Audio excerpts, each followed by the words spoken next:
E aí, meus amigos, tudo bem com vocês? Vamos para mais um vídeo de processo civil, dando sequência ao estudo da teoria geral dos recursos, tá bem? Nesse vídeo, nós vamos começar a analisar os efeitos recursais, tá bom? Então, não sai daí que eu já volto.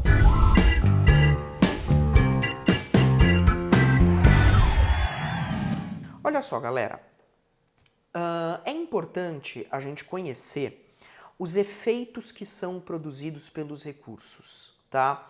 São vários efeitos e estudando esses efeitos a gente consegue entender e consegue estudar uma porção de aspectos que são extremamente relevantes para a matéria recursal, tá bom? Então essa aula é super importante, presta atenção que você vai aprender bastante coisa.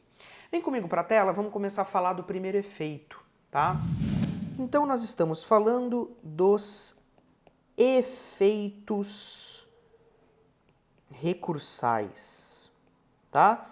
Ou seja, aqueles efeitos que são produzidos pelos recursos. Então vamos lá, efeitos recursais. O primeiro efeito que eu quero trabalhar com vocês é o chamado efeito obstativo.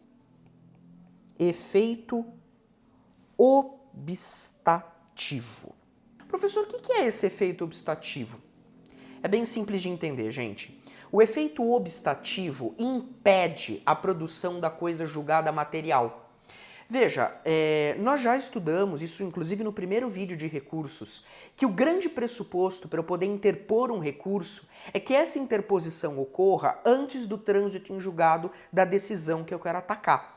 Então, a partir do momento que eu recorro de uma determinada decisão, enquanto esse recurso não for julgado, eu impeço, eu freio a produção da coisa julgada material. Tudo bem? E também, em diversas situações, o efeito obstativo, ele impede não apenas a formação da coisa julgada material, mas também ele impede que ocorra a preclusão sobre o assunto. Tudo bem? Então esse efeito obstativo, ele é extremamente importante, tá? Próximo efeito. O próximo efeito que eu quero falar com vocês é o chamado efeito regressivo dos recursos. Efeito regressivo dos recursos. Gente, esse efeito regressivo, ele foi extremamente ampliado pelo novo Código de Processo Civil. Por quê? Porque até a entrada em vigor do novo código, esse efeito regressivo ele estava extremamente preso, extremamente vinculado ao recurso de agravo de instrumento, né? Mas afinal de contas, no que consiste o efeito regressivo? O efeito regressivo é aquele efeito que permite a retratação. Tudo bem? O efeito regressivo, ele permite que o juiz se retrate da decisão que ele proferiu. E isso, no Código de 73, era extremamente vinculado, extremamente limitado ao recurso de agravo de instrumento. No CPC 2015, esse efeito regressivo, ele sofreu uma grande ampliação. Tanto é que olha só os casos em que ele é possível. Dá uma olhada. Primeiro caso. Quando eu tiver o indeferimento liminar da petição inicial.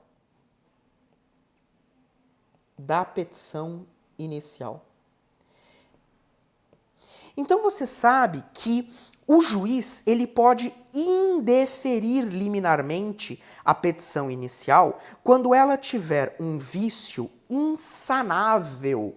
Então a petição inicial ela tem um defeito tão grave que não dá para consertar.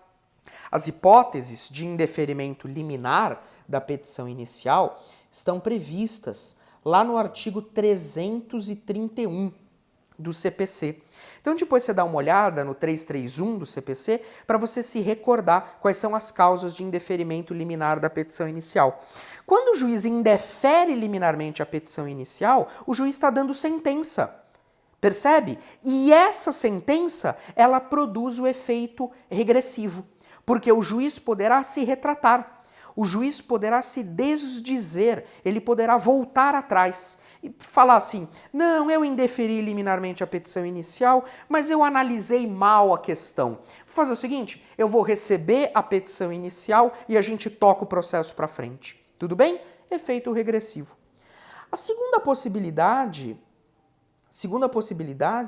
de efeito regressivo é numa hipótese semelhante, que é o caso de improcedência liminar do pedido. Improcedência liminar do pedido. Isso aqui, para quem quiser depois relembrar, está no artigo 332, né, do Código de Processo Civil. Depois você dá uma olhada lá no parágrafo 3º, artigo 332, parágrafo 3º do CPC.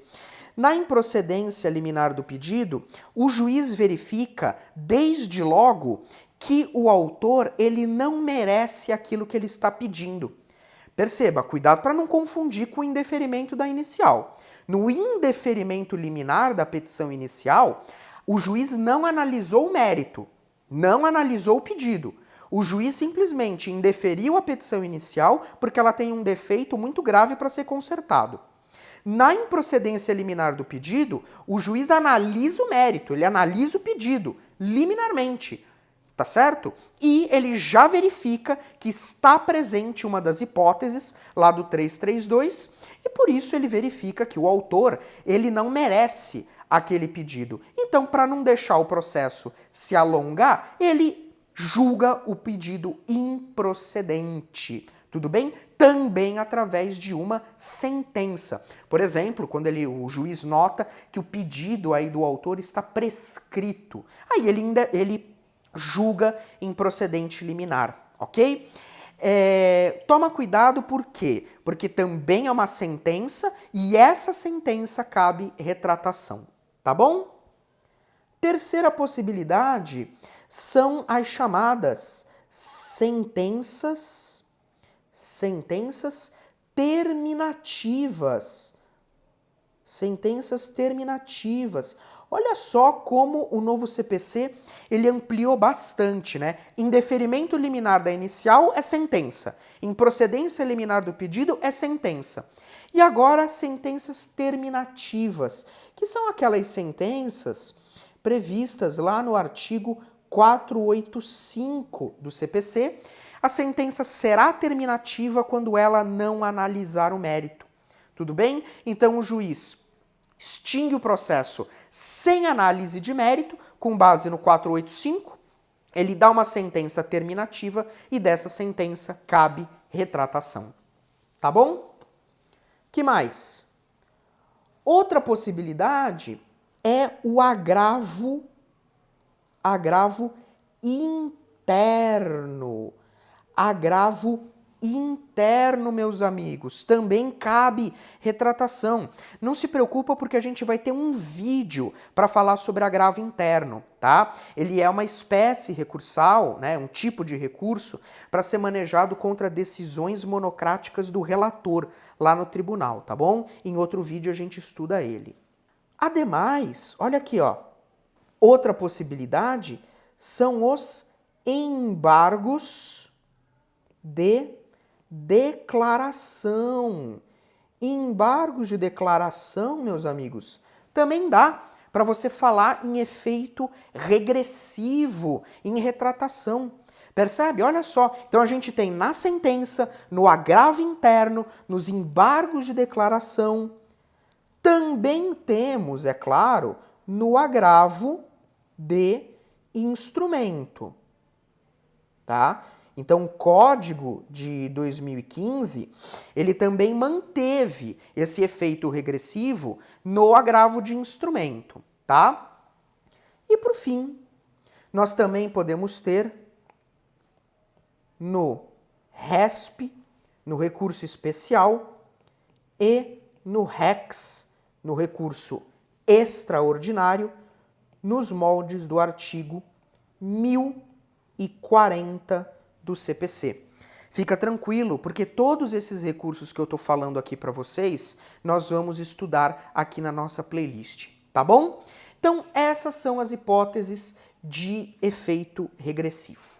Tudo bem, meus caros? Então, nesse primeiro vídeo, a gente falou sobre o efeito obstativo, que é bem simples de entender, né? O recurso, ele impede a formação da coisa julgada e pode impedir também a preclusão, e a gente levou aí uma maior parcela de tempo estudando o efeito regressivo e a sua ampliação no Código de 2015.